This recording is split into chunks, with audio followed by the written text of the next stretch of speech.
ሰላም ጤና ይስጥልኝ እንዴት ናችሁ? ዛሬ 8ኛ ቀን ቻሌንጅ እንደቀጠለ ነው። የ8ኛ ቀን ቻሌንጅን በትሬድሚል አድርጌያለሁ ማለት ነው። ለ30 ደቂቃ ያህል ትሬድሚል ሩጫለሁኝ። እንዲሁም ሳይክል እና የተለያዩ እንቅስቃሴዎችንም አድርጌያለሁ። እንደምትመለከቱት በቪዲዮው ላይ በጣም አሪፍ ጊዜ ነበረ። ደስ የሚል ጊዜ ነው ያደረኩት። እናንተም በቤታችሁ ይሄን ማድረጋችሁ እንዳትረሱ። ነገ ለ9ኛ ጊዜ እንገናኛለን። ቻው። በትንሹ ቀለል አድርጌ ገና 3 ወር ስላለን እንደዚህ እያደረግን እንሰራለን ማለት ነው።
በጣም ከባድ ነው።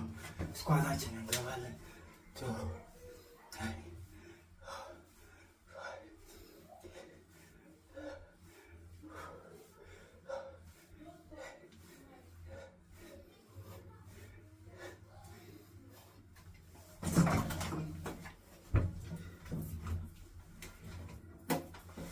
አምስት ደቂቃ ደግሞ ሳይክል እነዳለሁ ማለት ነው።